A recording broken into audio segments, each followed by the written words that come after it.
Have you heard about the recent US and UK strikes on Houthi rebels in Yemen? A significant event has unfolded on the global stage.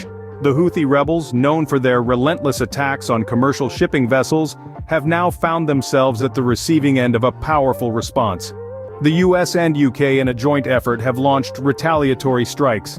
These actions, far from being arbitrary, are aimed at protecting international shipping and degrading the disruptive capabilities of the Houthi rebels. In this video, we will explore these events in detail, providing a clear understanding of the situation. The Houthi rebels, a Yemeni insurgent group, have been launching attacks on commercial shipping vessels. This isn't a random act of aggression. The rebels claim their actions are a response to the Israel-Hamas war. They've targeted radar stations, storage facilities, and launch sites for drones and missiles.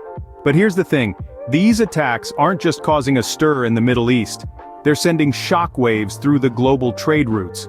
Imagine a key artery of international commerce being relentlessly hammered.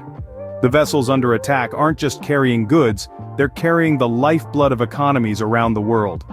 So when these vessels are hit, the impact reverberates through global markets.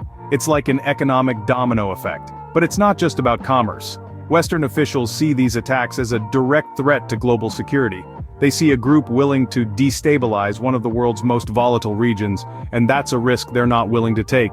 Despite multiple warnings, the rebels continued their attacks, prompting a response from the US and UK. In response to the Houthi rebels' actions, the US, UK and other allies launched military strikes to suppress their attacks.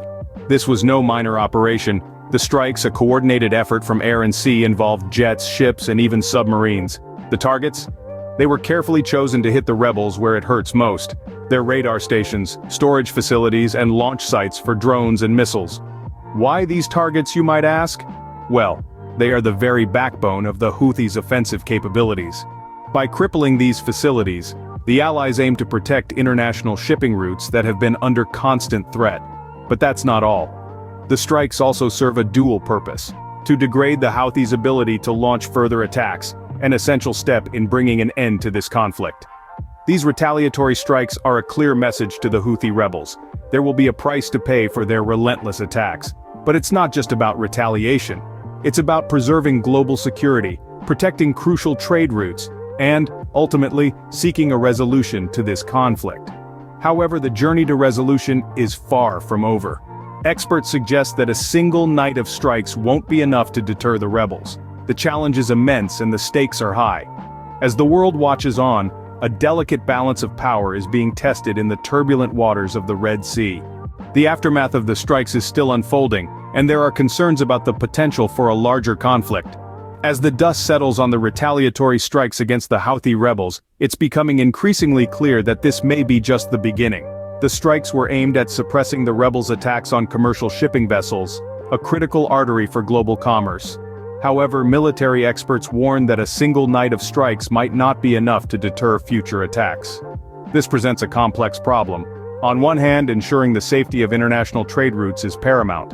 On the other, the risk of escalating the conflict looms large. It's a delicate balance, and one that requires clear objectives and a well-thought-out strategy.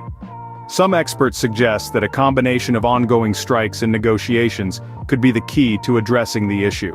This approach would aim to degrade the Houthi rebels' capabilities while also seeking a diplomatic solution, but this is easier said than done. The Houthis have been warned multiple times to stop their attacks, yet they've continued unabated. This isn't the first time the Biden administration has had to deal with Iran-backed groups. In the past, they've taken action against similar groups in Iraq and Syria. Their stance is clear. They will not hesitate to take further action if needed to protect personnel and international commerce. But what does this mean for the future? Well, the implications could be far-reaching. The risk of a larger conflict is real and the stakes are high. The safety of international shipping routes, the stability of the region, and global security are all on the line. As the situation continues to evolve, it remains to be seen how this conflict will impact global security and trade. To summarize, the recent US and UK strikes on Houthi rebels in Yemen were a response to the rebels' attacks on commercial shipping vessels. These attacks threatened key trade routes, prompting swift and calculated retaliation. The strikes targeted radar stations, weapons storage facilities and launch sites, aiming to safeguard international commerce and degrade Houthi capabilities. Military experts, however, suggest that a single night of strikes may not suffice. The potential for a larger conflict looms, underlining the need for clear objectives and ongoing negotiations. Stay tuned for more updates on this developing situation.